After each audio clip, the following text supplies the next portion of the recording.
From ABC, this is World News Tonight with Peter Jennings. Good evening. We begin tonight with the event that brought down the mayor of Washington and may yet send him to jail. The videotape of that event, of the FBI sting operation, which was shown to the jury this afternoon at Marion Barry's drug and perjury trial. The fuzzy tape featuring the mayor and a friend who lured him into a Washington hotel room was made last January. In a dramatic trial, it has been the most dramatic moment. Here's ABC's Walter Rogers. Mayor Barry appeared confident as he entered court today, but he knew what the jury was going to see and hear. Former model Rashida Moore testified how she telephoned Barry to lure him to the Vista Hotel last January 18th. Barry was returning her phone calls, but this FBI wiretap suggests he was wary about going to her room. Why don't you just come on up? I really don't want to do that. Huh? I can do it for a few minutes. Okay.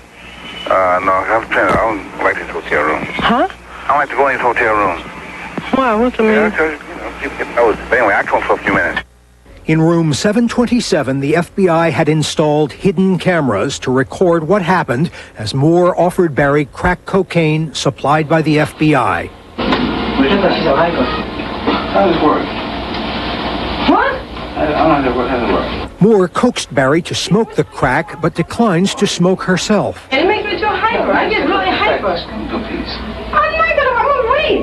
Can't wait. Come on, do Because it makes because it gets. You know, when Monday times of doing this, I get too hyper. That's my choice to one piece. Barry then takes a long puff. That's kidding. Moments later, he inhales again. Then the FBI and police burst in from an adjoining room.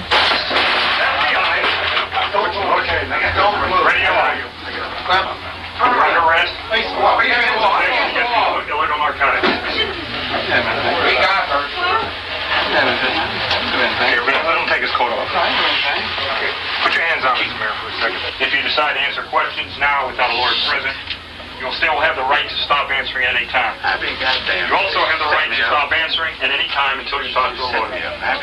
Sir, Mr. Mayor, you understand your rights? Yes. The mayor was then examined by medical technicians and handcuffed. No. But the trouble is, we have regulations, Mr. Mayor. The problem is we don't do that. Despite the fact the tape clearly shows Barry smoking crack cocaine, his lawyer insists it will bolster the defense argument that the mayor was the victim of entrapment. But don't you think it's damaging to the mayor? No, because I think she brought up the subject of drugs. But the government can now argue Barry did not have to smoke the crack he was offered, and the prosecution will attempt to justify the sting by presenting more witnesses who will testify Barry used cocaine many times before. Walter Rogers, ABC News, Washington. The drug lords have struck again in Colombia. A car bomb exploded today near a police station in the city of Medellin. A new police chief had just been sworn in. At least 13 people were killed this time and more than 30 injured. During the first half of this year, there has been a murder in Colombia on average every 24 minutes. Most of them blamed on the drug cartels. In a moment, the other news. Hundreds of California homes destroyed by a fire spread by heat and wind and arson. On the American agenda tonight, how the sun can be used in the battle against toxic waste. And finally, the arts in Eastern Europe, struggling to survive in the new economic order. This is World News Tonight with Peter Jennings. Brought to you by Honda.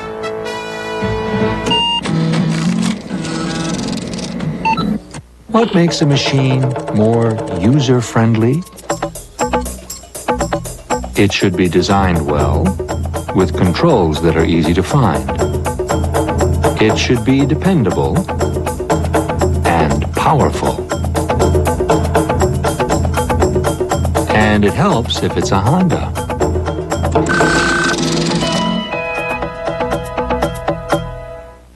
Dentuaries. Now everybody's calling me the Fresh Mouth.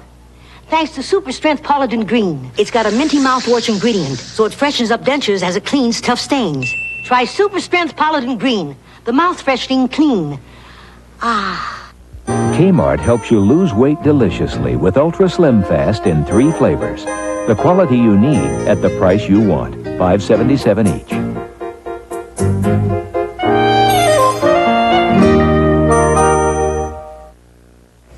In the far west and the southwest today, a devastating rash of fires fueled by erratic winds, a withering heat wave, 4 years of severe drought, not to mention arsonists. Despite the best efforts of thousands of firefighters, the fires have now laid waste to 20,000 acres of ponderosa pine forest in Arizona and caused property damage in the hundreds of millions of dollars in Glendale and Santa Barbara on the California coast. Here's ABC's Ken Kashiwahara. In the hills above Santa Barbara today, firefighters continued battling the worst of Southern California's wildfires. Residents tried to save what they could. But it was a useless effort. Already, the fire has destroyed 300 homes, many worth more than $1 million. After it broke out late yesterday, the fire spread at the rate of 1 acre per minute, fanned by 60-mile-an-hour winds and fueled by record-high temperatures, and vegetation dried out by 4 years of drought. Essentially, it was like a freight train at a high rate of speed. It just was not going to stop, no matter what was in front of it. Throughout Southern California, the rash of wildfires has burned a total of 14,000 acres of brushland and buildings. Officials suspect 3 of the major fires, including the one in Santa Barbara, were started by arsonists.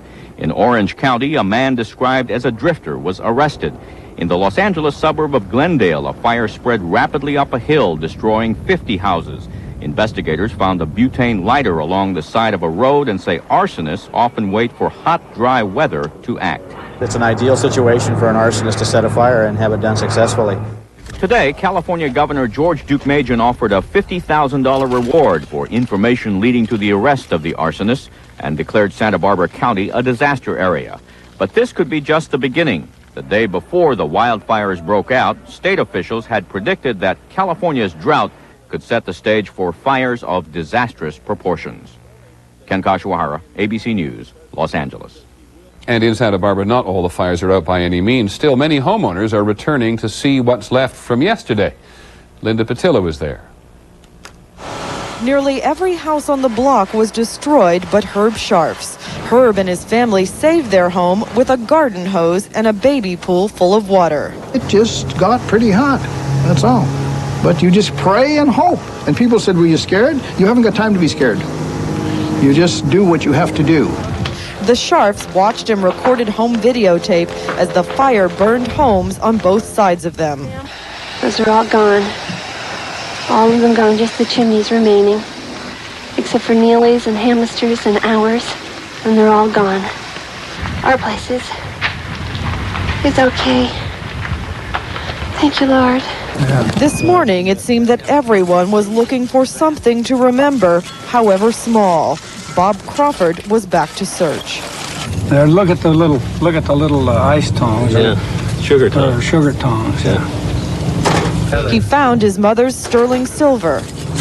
There's your butter knives. Oh yeah. Lorraine Hardy and her fiancé Ed Justice spent the day looking for the wedding ring she was to wear when they get married in November.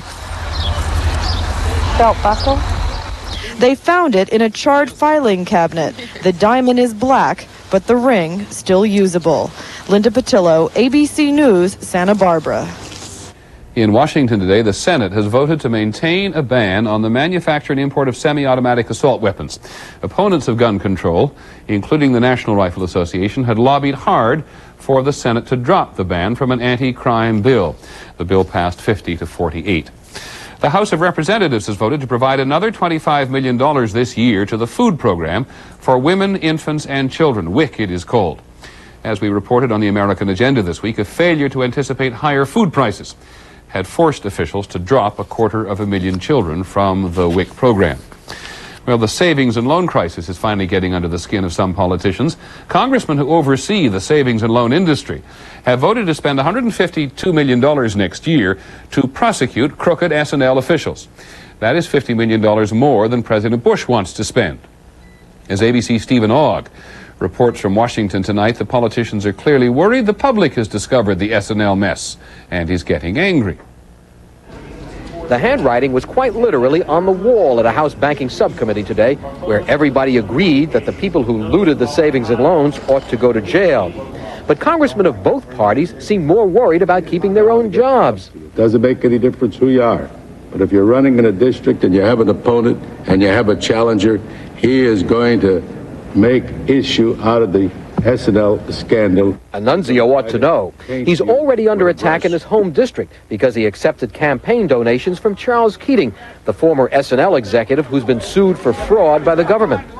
The ranking Republican said it's not the fault of Congress, it's the fault of states like Texas and California, whose banking regulations were not tough enough. It may be that maybe some of the state legislatures in those states should be under more attack than the members of Congress seem to be on this issue. The subcommittee had called in the Justice Department to complain that it's taking too long to prosecute those who caused the SNL mess. But the head of the department's criminal division disagreed. He said convicted SNL officials had been sentenced to a total of 381 years in prison. 200 defendants convicted, 306 defendants charged, fines imposed of almost $800,000. Ironically, the big banner at the hearing room temporarily displaced a portrait of former committee chairman Fernand Saint-Germain. He was defeated 2 years ago amid allegations of improprieties involving savings and loans. Stephen Ogg, ABC News, Washington. Yet another new trade agreement between the United States and Japan. President Bush and the Japanese Prime Minister Kai-fu agreed to the general outlines in March, but the bureaucrats have just now hammered out the details. This time, the Japanese promised to do such things as relax customs procedures and crack down on bid rigging, which undercuts American companies. The U.S. promised to strengthen the U.S. economy and reduce the demand for Japanese goods. On Wall Street today, the Dow Jones Industrials gained 16.5 points, a little more, and closed at 2878, and the trading was slow. Well, they handed out the daytime Emmys today. Some of us think they must have lost our ballot. Susan Lucci, the scheming Erica Kane of All My Children, was nominated for the 11th time in a row and lost for the 11th time. Best Actress in a Soap went to Kim Zimmer of Guiding Light. After 11 tries, Miss Lucci must be psychic. She didn't attend the ceremonies. We'll be back in just a moment.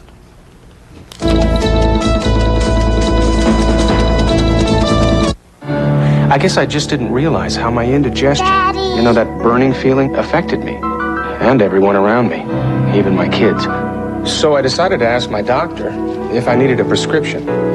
He said, prescription? You don't need a prescription. You just need Mylanta. Mylanta. I figure if it's the one doctors recommend most, I'll give it a try. And you know, it worked. It was fast. My doctor was right. He said I didn't need a prescription. My doctor said Mylanta. Introducing Glade Plug-ins Air Freshener. It keeps on freshening. And freshening. And freshening. Plug it in, plug it in. New Glade Plug-ins freshens for 30 days. Plug it in, plug it in. Gently, constantly warms this refill cartridge for a full 30 days. Freshens 30 days, freshens out of your way. Plug it in, plug it in. After 30 days, just pop in a refill. Try Glade Plug-ins and plug into 30-day freshness. Plug it in. Unfortunately, septic systems back up. What a mess! What an expense! But Riddex once a month adds millions of bacteria to digest waste and works to keep your septic system running trouble-free. Riddex, it helps prevent septic system backup. They said this concrete would last for years. Now it has expensive water damage. Why? Even concrete needs the protection of Thompson's Water Seal. It penetrates to protect wood, brick, and concrete from water damage. Thompson's, the first name and lasting protection. South Africa's Nelson Mandela was in Miami today, and for the first time on his American visit, his official greeting was less than enthusiastic. While his supporters surrounded the convention center where Mandela spoke to labor leaders, the city's Cuban-American community organized demonstrations against his ties to the Cuban leader Fidel Castro. Cuban-American mayors in South Florida officially ignored the visit. From the Middle East today, Israel has once again told the U.S. thanks but no thanks to your latest proposal for negotiating with the Palestinians. Earlier this month, the Secretary of State James Baker challenged the Israeli government to call the White House if and when it was ready to talk about peace. Instead, Prime Minister Shamir sent a letter. Here's ABC's Dean Reynolds. In his letter, Prime Minister Shamir calls for U.S.-Israeli cooperation. Then he explains why Israel won't cooperate. The U.S. plan for Israeli-Palestinian peace talks has two flaws. Shamir is against including Palestinians who were expelled from the occupied territories, saying they could be agents of the PLO. And he won't include Palestinians living in East Jerusalem for for fear that would make the future of Jerusalem part of the negotiations. Washington had hoped that Israel might be more flexible now that the U.S.-PLO dialogue has been suspended. Instead, Israel seems intent on expanding Jewish settlements in the occupied territories and getting tougher on the Palestinian uprising. Yet short of a major and highly unlikely cut in U.S. aid to Israel, there is little Washington can do to change Israel's direction. What Washington wants becomes less important with each Palestinian attack on Israeli civilians, each attempted guerrilla raid on Israeli targets, and each threat by an Arab leader to obliterate the Jewish state. If you look at what's happening around us, it will be very difficult to say with ultimate confidence that we can really trust the other side. But Israelis do not have complete confidence in anyone. While they may like or even love America, they are not about to depend on its good intentions. The Americans don't know from nothing. Americans don't know from nothing about anywhere in the world, you should pardon me. Americans are very, very naive people. Besides, Israelis consider their country too valuable an American military asset for Washington to get very tough with them. There's too much time and effort and emotion invested in that relationship here for anybody to think about abandoning it. Most Israelis believe America will always be on their side no matter what. And so far, America has given Israel no serious reason to think otherwise. Dean Reynolds, ABC News, Tel Aviv. Two notes from Great Britain, neither overwhelming. A royal pain for Britain's Prince Charles. He broke his right arm today when he fell off his horse during a polo match. And it is official. The Cold War has been lost. As of Saturday, the Common Cold Research Centre near Salisbury in England will close its doors. For 44 years, the centre's been trying to find a cure for the common cold. The Institute's administrator does say they've learned that there are nearly 200 different cold viruses, and there is probably no chance of a vaccine. When we come back, the American Agenda. It's Color Tile's spectacular 4th of July sale with savings of up to 65%. DuPont Stainmaster Carpet now up to 46% off, including installation. Pay only 49 to 99 cents each for this incredible assortment of ceramics. That's savings of up to 48%. Every in-stock Sundial Solarian at our lowest $19.90 price. Plus, save up to 39% on genuine wood flooring. Nothing to pay till October. Color Tile's 4th of July sale. Hurry, sale ends on the 4th.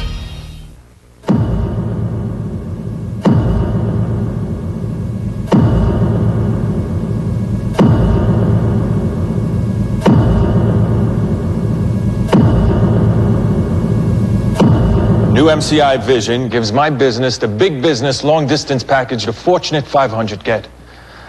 Why MCI?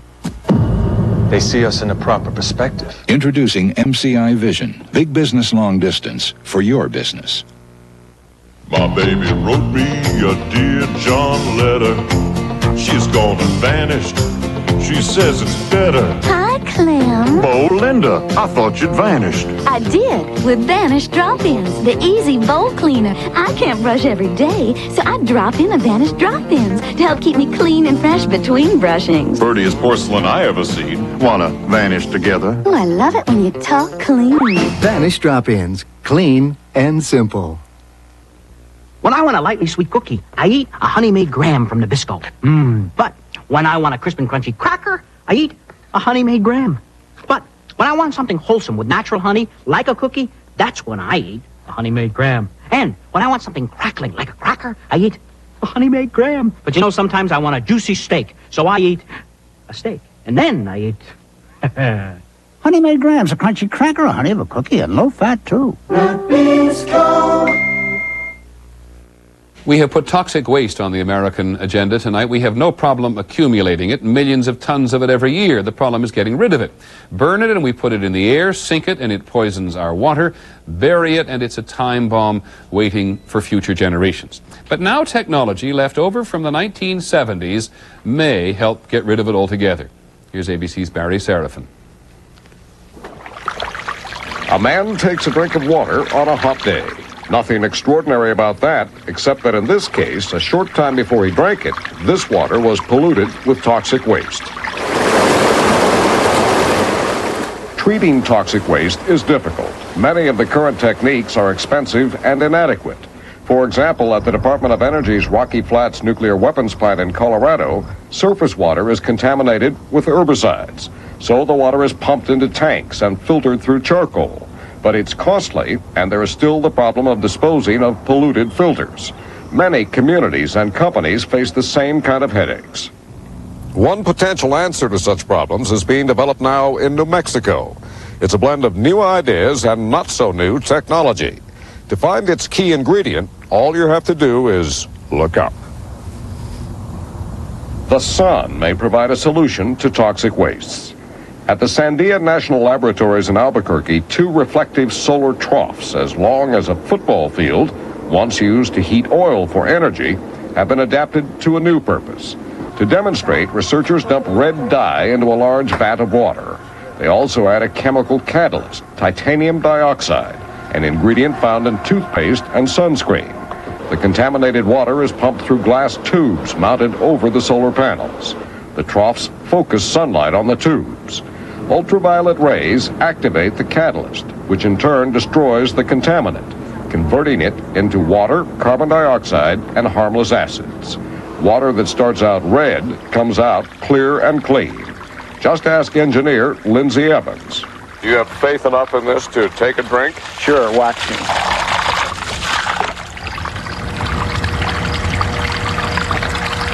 How is it? Warm. Wet.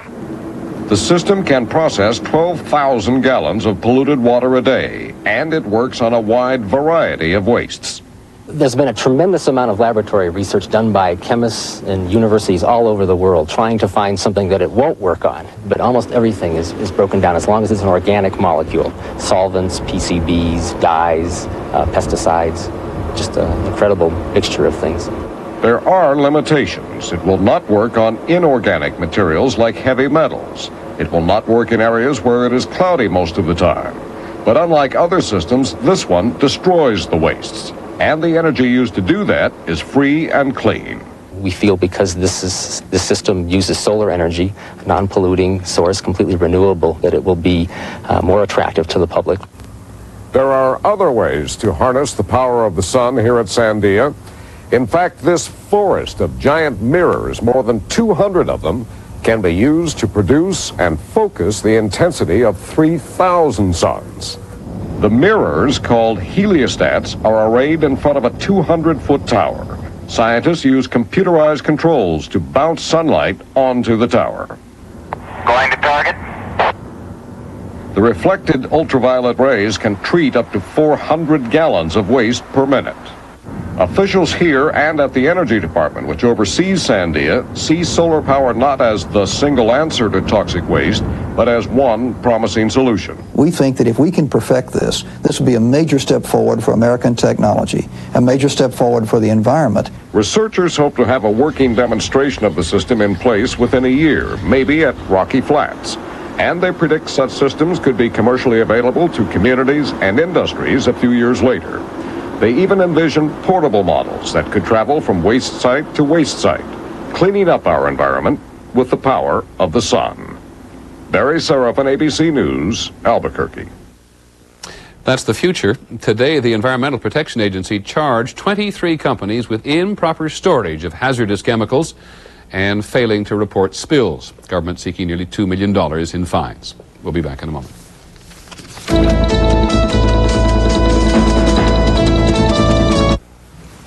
We want to let you know what a grand product we think Blockade is. Our little dog Peppy is 13 years old and was near death last summer from fleas. He scratched night and day till his skin was raw.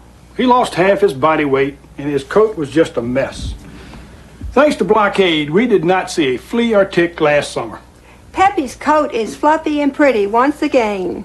Blockade repels and kills fleas and ticks, including the tick that carries Lyme disease. What's the quickest way for a remarkable new car to establish a track record? You establish a track record. The Subaru Legacy, no other car has proven itself so quickly. Last night I dreamt of a burger, not just with relish and ketchup, but mixed with the creamy, tangy zip of Miracle Whip, and it tasted good.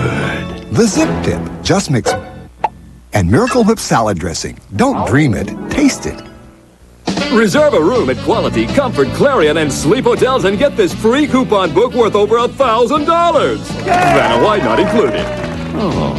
Call 800-221-2222 and reserve your room and free coupon book. Supplies are limited. Introducing the prescription strength cure for athlete's foot. New Lotramin AF, the #1 prescribed athlete's foot medication, is now available without a prescription. New Lotramin AF, the prescription strength cure for athlete's foot. He used chemical weapons on his own citizens. Could he start the next big war? Do you approve of torture? Diane Sawyer with Iraq's president, plus the SNL scam. Sam Donaldson points the finger in the scandal ripping off everyone in America. Prime time, tonight. Finally here this evening, the changing times in Eastern Europe. In most of our reporting about the disintegration of communism, we've seen the delight of Eastern Europeans to be rid of those things which they found oppressive and onerous. But there is another side to the story. With the decline of socialism, some of the finer things in life may disappear as well.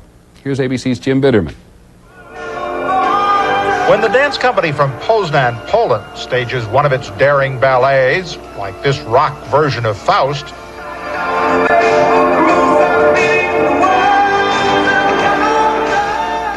Poles pack each performance. Because here, as elsewhere in Eastern Europe, culture of every sort is popular. At least in part because it's such a bargain. The balcony seat to Faust tonight costs 5 cents. Culture has been cheap in the East because governments have subsidized it. The arts were communism's showcase.